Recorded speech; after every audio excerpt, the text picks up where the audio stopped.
Welcome back to the Michigan Business Beat, brought to you on the Michigan Business Network. Chris Holman coming to you from our studios at the Capital Region International Airport. We're going to stay in mid-Michigan right now.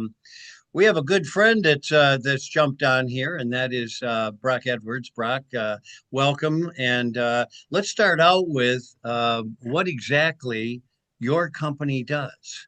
Yeah, absolutely. It's a pleasure to be here. So appreciate the opportunity. What we do, we're focused in the venture capital and private equity space. So we are typically deploying capital, investing in startups and small businesses. Listen, you've done a lot of different things, and we're going to get to the fact that you left and came back, which is a great story. Yeah. Um, Tell me what drives you, because you're really in the middle of this entrepreneurial circumstance.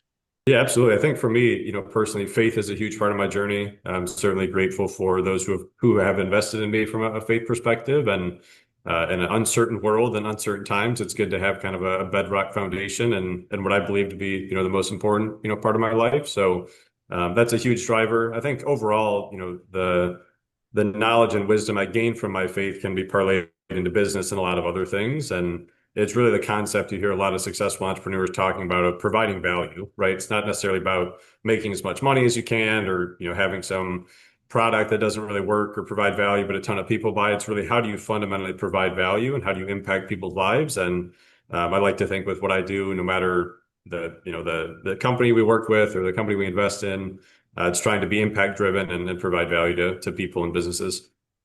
Well, I'll tell you what, you've had a tremendous career, and it really seems like you've had a little fun along the way too. Now, you worked all over. You lived in New York, you lived in Chicago, etc. But you came back to Michigan. Tell me about that. There's nothing like home, right? You can go and experience other places, and certainly grateful for the time that I spent in all the different cities I lived in.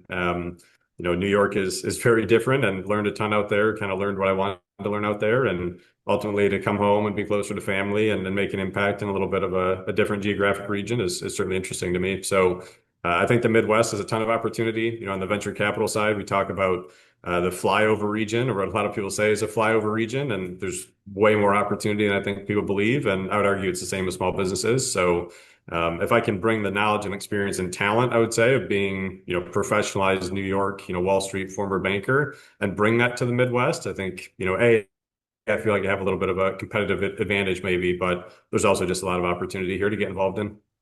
It's kind of interesting you talk about being a flyover. I remember when Berengia and some of those big, venture capital funds came here, and one of them said to me, we're looking at Michigan as kind of the land of opportunity right now. Yeah, And it was really absolutely. refreshing to hear that.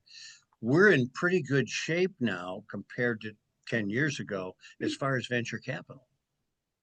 Yeah, it's very true. There's been a ton of growth in the area. Really over the last 5, 10 years, you can see the upward trajectory on the graph. And I don't think it's slowing down. I think there's more successful founders and more successful startups that are coming to the area, even relocating business to the area, which is awesome to see. So let's talk a little bit about your entrepreneurial circumstance then. What kind of struggles did you go through to reach the success that you're at?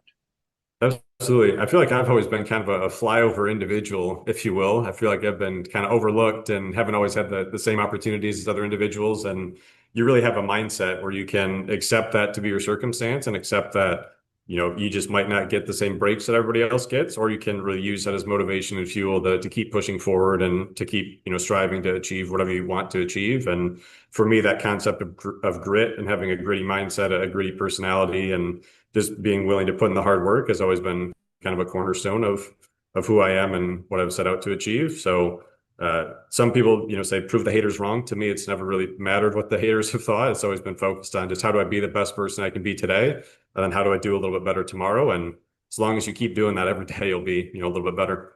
Yeah, it's kind of interesting. You keep your head down, keep going. Things Absolutely. often work out. So let's talk a little bit about Michigan State University. They played a big part in your life and your professional career, did they not? They did, yeah. I know everybody has their own view on, higher education, what I need to go to a, 4-year institution to get a finance degree, maybe not. But at the same point in time, really helping me grow as an individual and the number of connections and mentors and, advisors that I was able to pick up along the way. That's still some of the closest people in my circle and the closest people that help continue to coach and mentor me in the the different things I do today. So love Michigan State. You know, it runs deep in our family. I think I'm the fourth generation Spartan for my family. So that's really special to have continued that tradition, and certainly owe the university a great debt for all the learning and just knowledge and wisdom I picked up when I was a student there. Broc, we've got about 30 seconds. Mentors, you mentioned mentors. Who left an impression on you?